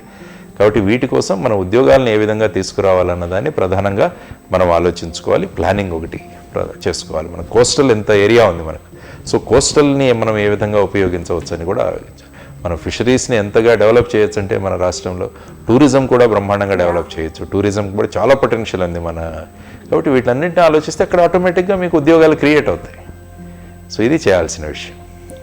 Pawan Kalyan గారికి ఉన్న ఫ్యాన్ బేస్ అంతా ఇంత కాదు, ఇంకెవ్వరికి లేదని చెప్పొచ్చు. పవన్ కళ్యాణ్ గారు సినిమాలు చేసినా, రాజకీయాల్లోకి వచ్చినా, ఆయన ఏం చేసినా కానీ సమర్థించే వాళ్ళు పవన్ కళ్యాణ్ ఫ్యాన్స్. అప్పుడప్పుడు ఈ ఫ్యాన్స్ అత్యుత్సాహం జనసేనకి మైనస్ అవుతుంది అనుకోవచ్చా? నేను పార్టీలో లేనివాడిని, మీరు ప్రతి ప్రశ్న నన్ను అదే అడుగుతున్నారు. మీరు చూశారు కదా. కాబట్టి ఏంటంటే మనం ఒక్కోసారి నేను గమనించింది ఏంటంటే అతి ఉత్సాహం వల్ల ఎదుటి వ్యక్తిని వాళ్ళు కించపరుస్తూ మాట్లాడే సందర్భాలు నేను చూశాను. సపోజ్ నా గురించి కూడా వాళ్ళు ఏదో మాట్లాడుతుంటారని ఎవరో చెప్తుంటారు, నేను పెద్ద చూడను. కానీ దానివల్ల ఏమవుతుందంటే అది అలా కాకుండా పాజిటివ్ క్రిటిసిజం అన్నది చాలా ఇంపార్టెంట్ అనమాట. పాజిటివ్ క్రిటిసిజం అన్నది చాలా ఇంపార్టెంట్. ఏదైనా విషయం అంటే ఇష్యూ బేస్డ్ మనం మాట్లాడగలగాలి. కాబట్టి really it's a strength for him, there is no doubt. ఇంతమంది ఫ్యాన్ బేస్ ఉండడం అంటే అది సర్వసాధారణంగా ఎవరికి సాధ్యం కాదు. కాబట్టి ఇట్స్ ఏ పాజిటివ్ థింగ్. కాబట్టి ఖచ్చితంగా ఈ పాజిటివ్ బేస్ ఏదైతే ఉందో దాన్ని పాజిటివ్ దీనికోసం కనుక వీడు అంతా కృషి చేయగలిగితే ఆ విధమైన ట్రైనింగ్స్ ఇవ్వడం చాలా ముఖ్యం. అందుకని నేను చెప్తాను, పార్టీలో కూడా నేను ఉన్నప్పుడు వాళ్ళకి చెప్పింది ఏంటంటే వీళ్ళందరినీ కూడా మనం ట్రైనింగ్ ఇద్దాం. ట్రైనింగ్ ఇచ్చి వీళ్ళను రాజ్యాంగం పట్ల, తర్వాత మిగతా అడ్మినిస్ట్రేషన్ పట్ల, గ్రామీణ అభివృద్ధి పట్ల, వ్యవసాయం పట్ల, వీటన్నిటిలో మనం ఒక క్యాప్సూల్ ట్రైనింగ్ ప్రోగ్రామ్ ఇచ్చి వీళ్ళందరినీ మనం తయారు చేస్తే వీళ్ళు ఏంటంటే ప్రజల్లో వెళ్ళి ఆ వాయిస్ వినిపించగలరు. కాబట్టి ఆ విధంగా ట్రైనింగ్ ఇవ్వాల్సిన అవసరం కూడా చాలా ఉంది. కాబట్టి అప్పుడు ఫ్యాన్ బేస్తో పాటు వీళ్ళకు నాలెడ్జ్ బేస్డ్ పీపుల్గా తయారవుతే అప్పుడు అది సమాజానికి రేపు ఉపయోగపడుతుందని నేను అక్కడ ఉన్నప్పుడు ఇచ్చిన సలహా అది. 2019 ఎలక్షన్స్కి ముందు, అంటే ఆ ప్రచార సమయంలో వైసీపీ నేతలు బాగా యూజ్ చేసిన మాట, ఇంకా జనసేన టీడీపీతో పొత్తులోనే ఉంది, పవన్ కళ్యాణ్ చంద్రబాబు గారు పొత్తులోనే ఉన్నారు. ఈ వ్యాఖ్యలు పదే పదే చేస్తూ ఉండేవాళ్ళు. అక్కడ అంతర్లీనంగా ఏం జరుగుతుందో ఓన్లీ వాళ్ళకి తెలుసు, అక్కడ ఉన్న వాళ్ళకి మాత్రమే తెలుసు. ఆ టైంలో మీరు కూడా ఉన్నారు కాబట్టి నిజంగానే ఆ టైంలో పొత్తు నడిచిందా? ఇవన్నీ ఏంటంటే మైండ్ గేమ్ అంటారు దీన్ని. ఇది రాజకీయాల్లో మైండ్ గేమ్ అంటారు. అల్టిమేట్గా ఓటర్స్ని మైండ్ను మీరు ఏ విధంగా ప్రభావితం చేస్తున్నారు అన్నది. కాబట్టి ఇలాంటి రకరకాల మిస్ఇన్ఫర్మేషన్, డిస్ఇన్ఫర్మేషన్ పంపిస్తుంటారు వాళ్ళు. అలా పంపించి ఏంటంటే వాళ్ళను డైవర్ట్ చేయడానికి కూడా అనేక ప్రయత్నాలు జరిగి ఉండవచ్చు. కాబట్టి ఆ కాలంలో ఈ విధంగా కూడా మాట్లాడడం జరిగింది. నేను బేసిక్గా నేను కోర్ టీంలో ఏమీ ఉండేవాడిని కాదు నేను. కాబట్టి అక్కడ జరుగుతున్న డిస్కషన్స్లో నేను ఎప్పుడో 1-2 సార్లు వెళ్ళాను తప్ప నేను most of the time campaigning వీటిలోనే ఉండేవాడిని. కాబట్టి ఇటువంటి మైండ్ గేమ్ ద్వారా కూడా రకరకాలుగా ఆకర్షితులు ఓటర్ను అట్రాక్ట్ చేసుకోవడం అన్ని పార్టీలు ప్రయత్నిస్తుంటాయి. ఆ ప్రయత్నంలోనే భాగం అనుకుంటాను ఇది. మీకు పవన్ కళ్యాణ్ గారితో ఎటువంటి విభేదాలు లేవు, కేవలం ఆయన చుట్టుపక్కల ఉన్న వాళ్ళతో కొంతమందితో విభేదాలు ఉన్నాయి అనే టాక్ ఉంది. మళ్ళీ ఇది మీరు టాక్ కదా వదిలేసి? టాక్ అండి, నాకేమీ విభేదాలు లేవు. అందరితో నేను మాట్లాడుతుంటారు, అందరూ నాతో టచ్లో ఉంటారు. వాళ్ళు కూడా ఆయన చుట్టుపక్కల ఉన్న వాళ్ళు కూడా ఎక్కడ కలిసినా మాట్లాడుతుంటాం మేము. ఎందుకంటే మనసులో ఎప్పుడైతే మనకు ఆ విధమైన భావాలు లేవో వీటిని అనవసరంగా దాన్ని క్యారీ చేయడం అది అనవసరం. సో మాట్లాడుతుంటాను, అది ఆయన కలిస్తే మాట్లాడండి, మిగతా వాళ్ళు కూడా కలిస్తే కూడా మాట్లాడుతుంటాను నేను. అందులో మిగతా వాళ్ళు ఎవరితో విభేదాలు అయితే లేవు. విభేదాలు నేను ఎప్పుడు ఎవరితో విభేదాలు నాకు ఎక్కువగా ఉండవు నాకు. ఎందుకంటే నేను ప్రతి వ్యక్తిని వ్యక్తిగా చూస్తాను, ఆ వ్యక్తితో మాట్లాడతాను. విభేదాలు పెంచుకొని, కల్మషాలు పెంచుకొని, లేకుంటే వైషమ్యాలు పెంచుకొని అనవసరంగా ఇట్స్ ఎ నెగటివ్ స్ట్రెస్. ఎందుకు పెంచుకోవాలి మనం అనవసరంగా? నెగటివిటీ పెద్ద ఉండదు నాకు. I always look at things in a positive way. So always be positive and take positive things. మంచిని గ్రహించండి. బుద్ధుడు అలాగే అంటారు, గౌతమ్ బుద్ధుడు. సపోజ్ మీరు నన్ను ఏదో తిట్టారు, ఆ తిట్లు నేను స్వీకరిస్తేనే అవి తిట్లు అవుతాయి, నేను స్వీకరించుకుంటే అవి మీ దగ్గరే ఉండిపోతాయి. కాబట్టి ఆ విధమైన పాలసీ నేను ఫాలో అవుతాను. Yes, you are criticise but I don't accept. కాబట్టి they will be with you only, మీ దగ్గరే ఉండిపోతాయి అన్న తత్వంతో ఉండడం వల్ల సో ఆనందంగా ఉంటాను నేను. I live happily. ఒక 6-7 months, ఒక 8 months బ్యాక్ 3 రాజధానులు అనే అంశం బాగా నడిచింది ఏపీలో. ఇప్పుడు కొంచెం సైలెంట్ అయ్యారు, కానీ ఆ అంశం గురించి వదిలేసానని అయితే నేను కరెక్ట్గా చెప్పను. కానీ ఆ టైంలో 3 రాజధానులు అనేది బాగా నడిచింది. ఆల్మోస్ట్ ఇదిగో రేపే ప్రకటించేస్తున్నారు, ఇంకా అయిపోతుంది అన్న రీతి వరకు వెళ్ళిపోయింది. 3 రాజధానులు అనేది కరెక్ట్ డెసిషన్ అంటారా? ప్రస్తుతం ఈ విషయం కోర్టులో ఉంది. I think day to day hearing కూడా జరగబోతుంది దీని గురించి. ఈ రోజు నుంచో రేపటి నుంచి అనుకుంటాను, మండే నుంచి అనుకుంటాను. సో నేను అనడం ఏంటంటే, ఒక వ్యక్తి రాజధానికి ఎందుకు రావాలి అన్నది నేను ఆలోచిస్తాను. ఒక గ్రామంలో, మారుమూల గ్రామంలో ఉన్న వ్యక్తి గ్రామాన్ని వదిలి రాజధానికి తన సమస్యను సాల్వ్ చేసుకోవడానికి ఎందుకు రావాలి? యంత్రాంగమే అక్కడికి ఎందుకు వెళ్ళకూడదు? టెక్నాలజీ ఎంత ఉంది మనకి. కాబట్టి టెక్నాలజీ యూజ్ చేసుకున్నప్పుడు ఈ టెక్నాలజీ వరల్డ్లో, ఇంటర్నెట్ వరల్డ్లో ఒక ప్రదేశం అన్నదానికి ప్రాధాన్యత పోయింది. ఇప్పుడు మీరు ఎవ్రీథింగ్, ఇప్పుడు స్కూల్కి కూడా వెళ్ళాల్సిన అవసరం లేదు, మీ ఆఫీసుకు కూడా వెళ్ళాల్సిన అవసరం లేదు, మీరు ఇంట్లో ఉండే అన్ని పనులు చేసుకోవచ్చు. ఆ విధంగా టెక్నాలజీ డెవలప్ అయింది ఇప్పుడు. అందువల్ల ఏంటంటే రాజధాని అన్నది ఒక బిల్డింగ్ల యొక్క సముదాయం కాదు, ఇప్పుడు అడ్మినిస్ట్రేషన్. అందుకనే అంటారు ఫైనల్ సెంట్రల్ గవర్నమెంట్లో కూడా నరేంద్ర మోడీ గారు కూడా అనడం, minimum government, maximum governance. Government అంటే బిల్డింగులు, గవర్నెన్స్ అంటే మనం అందిస్తున్న సేవలు. కాబట్టి అందిస్తున్న సేవలు కనుక మనం ఇవ్వగలిగితే రాజధాని అంశం అన్నది అసలు ఎక్కడ రాదు. It's an material thing actually. కానీ సాధారణంగా మీరు చూస్తే ప్రతిదీ అక్కడే ఉంది. తర్వాత అందరూ నిర్ణయించి రాజధాని నిర్ణయించారు. అంటే ఒకే చోట రాజధాని ఉండాలనేది అసెంబ్లీలో ఈవెన్ ప్రతిపక్షాలను అందరూ యాక్సెప్ట్ చేసింది. కాబట్టి let us stick on to that. మీరు కావాలంటే సౌలతి పెంచాలంటే, గవర్నెన్స్ పెంచాలంటే, ఫర్ ఎగ్జాంపుల్ జ్యుడిషియరీ తీసుకుందాం, హైకోర్టు మీరు అమరావతిలో ఉంచి ఒక బెంచ్ విశాఖపట్నంలోనూ, ఒక బెంచ్ కర్నూలులోనూ పెట్టండి. కాబట్టి రాయలసీమ వాళ్ళంతా కూడా మళ్ళీ అక్కడికి ప్రయాణం చేయకుండా వాళ్ళ సమస్యలు అక్కడే తీరుస్తాయి. కాబట్టి ఈ విధంగా మనం గవర్నెన్స్ని ఎలా ఇంప్రూవ్ చేయాలి అన్నది మనం ఆలోచించుకుందాం. అందువల్ల ఈ ఇష్యూ అన్నది it will be sorted out. మీరు అన్నట్టు 6-7 నెలల ముందు ఎక్కువగా మాట్లాడారు, కానీ ఇప్పుడు మాట్లాడడం లేదు. తర్వాత కోర్టులో కూడా ఈ విధంగా జరుగుతుంది. కాబట్టి దీన్ని ఒక పాజిటివ్గా ఒక నిర్ణయం వస్తుంది. కాబట్టి ఈ విషయాలు కాకుండా గవర్నెన్స్ ఏ విధంగా ఇంప్రూవ్ అవుతుందని దాని మీద కాన్సన్ట్రేట్ చేద్దాం మనం.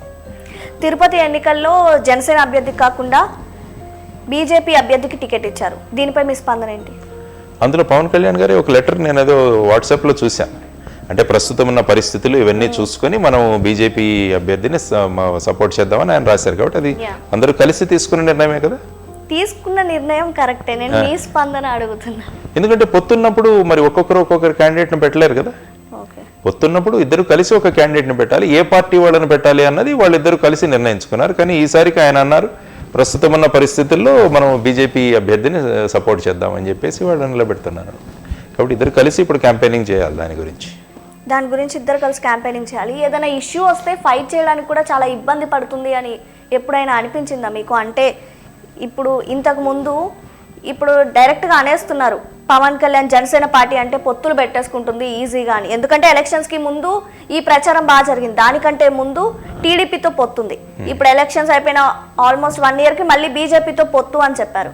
ఈ పొత్తులు పెట్టుకోకుండా ఇంతకుముందు జనసేన పవన్ కళ్యాణ్ గారు వ్యాఖ్యలు చేస్తారు, మేము ఎవరితో పొత్తులు పెట్టుకోం, జనసేన ఏకతాటిపైన ఒక్కటే జనసేన ఇండివిజువల్గా పోటీ చేస్తుంది అని. ఇలా స్టెబిలిటీ లేకపోవడం జనసేన పార్టీకి మైనస్ అవుతుంది అనుకుంటున్నారా?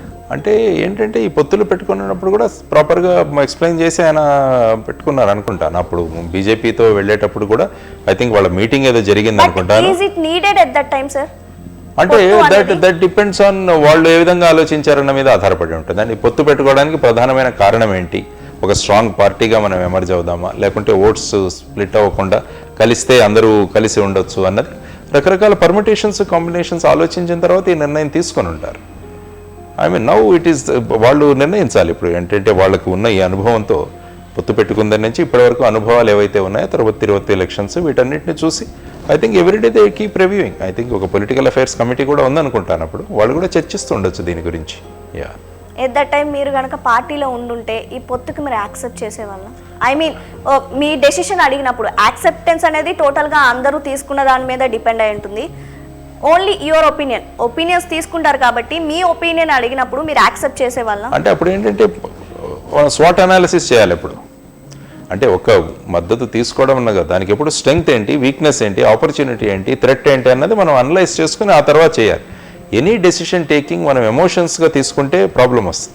ఎప్పుడైనా ఈ విధంగా అనలిటికల్గా మనం తీసుకున్నప్పుడు ఏమవుతుందంటే విత్ రీజనింగ్ మనం తీసుకునే అవకాశం ఉంది. కాబట్టి ఐ థింక్ ఈ రీజనింగ్ అంతా తీసుకునే పొత్తు పెట్టుకున్నారని నేను అనుకుంటాను. Let us see in the days to come వాళ్ళ పొత్తు ఏ విధంగా కొనసాగుతుంది అన్నది ఈ తిరుపతి ఎలక్షన్స్లో ముఖ్యంగా ప్రధానంగా మనం చూసే అవకాశం కూడా ఉంటుంది. ఎస్, ఏపీలో స్టీల్ ప్లాంట్ ఇవన్నీ ఒకటి పక్కన పెడితే అన్ఎంప్లాయ్మెంట్, కంపెనీస్ ఏం రావట్లేదు, ఏమి కొత్త ఇండస్ట్రీస్ ఏం రావట్లేదు. ఎందుకని రావట్లేదు అంటారు? ఆల్రెడీ ఇప్పుడు మనం చాలా వెనుకబడిపోయి ఉన్నాము. ఎప్పుడైతే 2 స్టేట్స్గా డివైడ్ అయిపోయిందో అప్పటికి మనకు రావాల్సిన ప్రత్యేక హోదా రావట్లేదు. అసలు ప్రత్యేక హోదా గురించి ఒక్కరు కూడా మాట్లాడట్లేదు, దాని గురించి అసలు మర్చిపోయారు. దీనికి మీరేం చెప్తారు? ప్రత్యేక హోదా అన్నది ఒక ప్రత్యేకమైన సిచ్యువేషన్లో ఆంధ్రప్రదేశ్ రాష్ట్రం విభజన పాలైంది కాబట్టి అప్పుడు పార్లమెంట్ సాక్షిగా మనకు చెప్పిన ఇది అక్కడ మనం చూసాం, టీవీలో లైవ్ టెలికాస్ట్లో చూసాం. వాళ్ళందరూ ప్రత్యేక హోదా ఇస్తాం 10 సంవత్సరాలకు అన్నది కూడా 5 అంటే 10 సంవత్సరాలు అని కూడా మాట్లాడడం జరిగింది. ఆ తర్వాత ఏపీ బైఫర్కేషన్ యాక్ట్ మీరు చూసుకుంటే 2014 అందులో స్పెషల్ స్టేటస్ గురించి ఎక్కడా చేయలేదు. ఆ తర్వాత మనకు స్పెషల్ ప్యాకేజ్ అన్నది ఒకటి ఇస్తామని చెప్పారు. తర్వాత ఇప్పుడు ఏమంటారంటే 14th ఫైనాన్స్ కమిషన్లో ఏ స్టేట్కి కూడా ఇక స్పెషల్ కేటగిరీ స్టేటస్ ఉండదు కాబట్టి మీకు ఇవ్వలేదని చెప్పి మొన్న మాట్లాడారు. నిత్యానంద రాయ్ గారు ఎవరైతే ఉన్నారో ఆయన మొన్న పార్లమెంట్లో మాట్లాడడం కూడా జరిగింది. కాబట్టి ఇప్పుడంటే ఈ పరిస్థితిలో మనం ఉన్నాం. అంటే మనం చేయాల్సిందంతా చేసాం. లాస్ట్ టైం ఎంపీస్ అన్ని వాళ్ళు రిజైన్ చేశారు. తర్వాత ప్రభుత్వంలో ఉన్న మంత్రులు బయటకు వచ్చేసారు. తర్వాత వాళ్ళంతా వచ్చి ఇక్కడ ఆయన కూడా దాన్ని అది సాధించలేకపోయాం. కాబట్టి ఇప్పుడు ఈ బ్యాక్గ్రౌండ్లో మనం ఇన్వెస్ట్మెంట్లను ఏ విధంగా మనం తీసుకురావాలి అన్న దాని గురించి ఆలోచించాల్సిన అవసరం చాలా ఉంది. కాబట్టి నేను ఇంతకుముందు మాట్లాడినట్టు మనకు ఏ సెక్టర్లో మన స్ట్రెంగ్త్ ఉంది అన్నది చూసుకొని వాటిని కనుక మనం డెవలప్ చేసుకోగలిగితే అప్పుడు మనం ఎంప్లాయ్మెంట్ పొటెన్షియల్ని డెవలప్ చేసుకోవచ్చు. తర్వాత పాలిటిక్స్ని కంటిన్యూ చేయకూడదు. ఎప్పుడు ఎలక్షన్స్ అయిపోయిన తర్వాత you should forget about politics, you should concentrate on development. ఎప్పుడైతే మనం ఈ పాలిటిక్స్ కంటిన్యూ చేస్తున్నామో ప్రతి చోట కూడా ఒక టెన్షన్ వాతావరణము, అక్కడ 2 పార్టీలు ఒకరితో ఒకరు సంఘర్షణ పడడం. దానివల్ల ఏంటంటే ఇప్పుడున్న కమ్యూనికేషన్ సిస్టమ్ ద్వారా ఒక ఇంప్రెషన్ ఏ విధంగా కలుగుతుందంటే ఇక్కడ ఈ విధంగా ఉంటే ఇక్కడ మనం ఇన్వెస్ట్మెంట్ పెడితే రేపు మనకు రిటర్న్స్ రావేమో అని చాలామంది ఇన్వెస్టర్లు భయపడతారు. అందువల్ల మనం నేర్చుకోవాల్సిన విషయం ఏంటంటే after elections let us forget about this politics, let us concentrate only on development. ఆ విధంగా మనం ఆలోచించాలి. అవ్వాలని నేను అంటాను. ఇట్ ఈస్ నాట్ హ్యాపెనింగ్, కానీ అవ్వాలి. ఇప్పుడు ప్రతి ఎక్కడ చూసినా కూడా గ్రామాల్లో ఒకరి మీద ఒకరు దాడి చేసుకోవడం ఇవి చూసుకుంటే ఇక్కడ ఏంటంటే అంత స్టెబిలిటీ లేదు, ఇక్కడ సేఫ్టీ అండ్ సెక్యూరిటీ లేదన్న ఇంప్రెషన్ మనం బయటకు ఎప్పుడైతే ఇస్తామో ఇన్వెస్టర్స్ ఎవరు రారు. ఇప్పుడు మహారాష్ట్రలోను గుజరాత్లోను మెయిన్గా ఇన్వెస్టర్స్ ఎందుకు వెళ్తున్నారంటే అక్కడ ఇటువంటి పరిస్థితులు ఉండవు. ఎలక్షన్స్ తర్వాత వాళ్ళు మర్చిపోతారు. ఎలక్షన్ తర్వాత పెద్ద పాలిటిక్స్ ఉండవు అక్కడ. ఎందుకంటే నేను మహారాష్ట్రలో పనిచేశాను కాబట్టి చెప్తున్నాను. డెవలప్మెంట్ అంతా అందరూ కలిసి వెళ్ళిపోతారు. కానీ ఇప్పుడు ఏంటంటే ఇక్కడ క్రెడిట్ ఎవరికి వస్తుంది అని అనుకుంటే ఎప్పటికీ రాదు. అందుకనే ఫిడెల్ కాస్ట్రో గారు ఒక మాట చెప్పారు, ఏ దేశమైనా అభివృద్ధి చెందాలంటే దానికి కావాల్సింది శాంతి, పీస్. శాంతి అన్నది ఎప్పుడు ఎస్టాబ్లిష్ అవుతుందంటే ఎక్కడైతే జస్టిస్ ఉంటుందో, న్యాయం ఉంటుందో అప్పుడు ఆ ప్రదేశంలో శాంతి ఉంటుంది. న్యాయం ఎక్కడ ఉంటుందంటే ఎక్కడైతే పోలీసు విభాగం అన్నవారు ఈ విధంగా రూల్ ఆఫ్ లా ప్రకారం పనిచేస్తారు అని. కాబట్టి రూల్ ఆఫ్ లా కావాలంటే వీ షుడ్ ఎస్టాబ్లిష్, వీళ్ళు ఈ పార్టీ వాళ్ళు ఆ పార్టీ వాళ్ళు అని కాకుండా కేవలం యాజ్ పర్ లా గనుక మనం వెళ్ళగలిగితే అప్పుడు ఏమవుతుందంటే ఈ డిఫరెన్సెస్ రాకుండా ఉంటాయి. కాబట్టి ఈ విధమైన వైషమ్యాలు ఏవైతే ఉన్నాయో వాటిని త్వరగా తెరపడితే మనం ఇన్వెస్ట్మెంట్ను బ్రహ్మాండంగా మనం ఆకర్షించవచ్చు. కాబట్టి ఆ దిశగా అందరూ ఆలోచించాల్సిన అవసరం చాలా ఉంది. Youth are the face of India అంటారు, అంటే వాళ్ళే ప్రధాన బలం అని చెప్తారు. ఇప్పుడు యూత్ చిన్నప్పటి నుంచి మనం ప్రాసెస్ చూసుకుంటే ఇంట్లో జరిగే మంచి సిచ్యువేషన్స్ కొంతమంది నేర్చుకుంటారు, చెడు కొంత నేర్చుకుంటారు. అలాగే స్కూల్కి వెళ్ళిన తర్వాత మన టీచర్ దగ్గర నుంచి మేడం ఇలా ఉంటుంది, సార్ ఇలా ఉంటున్నారని కొన్ని విషయాలు గ్రాప్ చేసుకుంటారు. ఇప్పుడు ఒక నియోజకవర్గం విషయానికి వస్తే మన ఎమ్మెల్యే ఇలా చేస్తున్నాడు, మన ఎంపీ ఇలా చేస్తున్నారు అని చాలామంది ఇన్స్పైర్ అయ్యే వాళ్ళు ఉంటారు. ఇన్స్పైర్ అయ్యి ఏదో ఒక మంచి చేయాలని తోటి 10 మందికి చేసే వాళ్ళు ఉంటారు, లేకపోతే ఒక్కరికి చేసే వాళ్ళు ఉంటారు. ఇప్పుడు ఏపీలో కొంతమంది ఎమ్మెల్యేస్ని చూసుకుంటే, కొంతమంది ఎంపీస్ని చూసుకుంటే వ్యక్తిగత దూషణ, లేకపోతే వాళ్ళు యూజ్ చేసే లాంగ్వేజ్ కావచ్చు, కొంచెం డీగ్రేడ్ అయిపోయి మాట్లాడుతున్నారు. అది అంత నెససరీ అంటారా పాలిటిక్స్కి? అదే నేను అంటున్నాడు, ఎలక్షన్ తర్వాత ఇవన్నీ ఉండకూడదని నేను అంటాను. ఎలక్షన్స్ తర్వాత ఈ దూషణలు ఇవన్నీ కాకుండా మనం we should concentrate only on your this thing. అందుకనే మేమేమంటున్నామంటే మన సిస్టంలో రీకాల్ చట్టం రావాలి. రీకాల్ అంటే మనం ఎన్నుకున్న ఎంపీ కానీ ఎమ్మెల్యే కానీ మనం అనుకున్న మార్గంలో పనిచేయకుంటే you should be called back. కొన్ని దేశాల్లో అది ఉంది. అందువల్ల ఏమంటే ప్రజలు ఆ రోజు ఓటేసిన తర్వాత ఇంకా వాళ్ళకి ఏ విధమైన నియంత్రణ లేదు, మళ్ళీ వచ్చే ఓటింగ్ కోసం ఎదురు చూడాలి 5 సంవత్సరాలు. కానీ ఇలాంటి రీకాల్ చట్టం ఇలాంటిది మనం తీసుకురాగలిగితే చెక్ ఉంటుంది. రేపు ప్రజలు కూడా వీళ్ళు ఆశించిన విధంగా ఎమ్మెల్యేలు కానీ ఎంపీలు కానీ పని చేయకుంటే వాళ్ళను మాకు ఈ ఎమ్మెల్యే వద్దు, మాకు ఈ ఎంపీ వద్దు, కాబట్టి మళ్ళీ మాకు కొత్త వాళ్ళు కావాలని చెప్పి, కాబట్టి ఎలక్షన్ సంస్కరణలు ఏవైతే ఉన్నాయో వాటిలో రీకాల్ చట్టం తీసుకురావడం కూడా చాలా ప్రధానమైన విషయం. ఆ దిశగా కొంతమంది వ్యక్తులు ప్రయత్నిస్తున్నారు. మా ప్రయత్నాలు కూడా మేము చేస్తున్నాం. ఈ విధంగా రీకాల్ అన్న దాన్ని పెడితే చెక్స్ అండ్ బ్యాలెన్సెస్ ఉండాలి. తర్వాత ప్రతిరోజు వీళ్ళు ఏం చేస్తున్నారు అన్నది ఒక వెబ్సైట్లో రాగలగాలి. ఈరోజు ఇక్కడికి వెళ్ళాం, వీళ్ళతో మాట్లాడాం, ఇన్ని ఇష్యూస్ అన్నవి కూడా. ఎందుకంటే ఇప్పుడు కొన్ని సంస్థలు రేటింగ్ ఇస్తుంటారు, ఎంపీ రేటింగ్స్, ఎమ్మెల్యే రేటింగ్స్, వీటిలో. కాబట్టి ఈ విధమైన చెక్స్ అండ్ బ్యాలెన్సెస్ కూడా ఉండాలి. అప్పుడు అకౌంటబిలిటీ పెరుగుతుంది, పబ్లిక్ అకౌంటబిలిటీ పెరుగుతుంది, మనం ప్రజల కోసం చేయాలన్న భావనలు కూడా వాళ్ళలో పెరుగుతాయి. కాబట్టి ఈ విధమైన సంస్కరణ కూడా తీసుకురావాల్సిన అవసరం చాలా ఉంది మనకి. ఫైనల్గా యూత్కి ఏం చెప్పాలనుకుంటున్నారు? Youth they are the future of this nation. And మీరు అన్నట్టుగా వాళ్ళు రేపు ఈ దేశానికి మార్గదర్శకులు. వాళ్ళు ఈ దేశాన్ని ఉజ్వలం చేయాలన్నా, ఈ దేశాన్ని పతనావస్థకు తీసుకెళ్లాలన్నా కూడా యువతరమే కారణీభూతం అవుతారు. అందువల్ల వాళ్ళలో ఉన్న స్ట్రెంగ్త్ని గమనించడం చాలా అవసరం. వాళ్ళు అవగాహన పెంచుకోవడం చాలా ఇంపార్టెంట్. యూత్లో అవగాహన ఎప్పుడైతే పెరుగుతుందో ఈ కులాలు మతాలు ఇవన్నీ కూడా వెళ్ళిపోతాయి. ఇప్పుడు యూత్ కూడా మళ్ళీ కులాలు మతాల గురించి మాట్లాడకూడదు ఇప్పుడు, ఎందుకంటే మనం ఎప్పుడైతే ఎడ్యుకేటెడ్ అవుతామో వీటి నుంచి మనం బయటపడాలి. కాబట్టి ఆ విధంగా ఆలోచిస్తూ ఒక సమాజం, ఒక దేశం ఈ విధమైన భావనలు గనక వాళ్ళలో గనక తీసుకురాగలిగితే ఒక సుస్థిర, ఒక మంచి సమాజాన్ని మనం అంతా కలిసి నిర్మించవచ్చు. కాబట్టి ఆ దిశగా అందరూ ప్రయత్నించాలి. ప్రతి ఒక్కరూ కూడా ఆ విధమైన ఉదాత్తమైన ఆశయాలతో వాళ్ళు గనక వాళ్ళ భవిష్యత్తును గనక సంకల్పాలు చేసుకోగలిగితే రాష్ట్రానికి, దేశానికి కూడా గొప్ప భవిష్యత్తు ఉంటుందని నేను అనుకుంటాను. Thank you so much sir. Thank you so much for giving your valuable time. నమస్కారం. కానీ వాళ్ళ ఇన్ఫ్లుయెన్స్ ఏమాత్రం లేకుండా నెగ్గారని చెప్పుకోగలుగుతారు మీరు డైరెక్ట్గా? అది నేను చెప్పను, కానీ తెలుగుదేశంలో ఉంటే ఇంకా ఎక్కువ మెజార్టీతో నెగ్గి ఉన్నానని నేను తొలగొట్టి చెప్పగలను.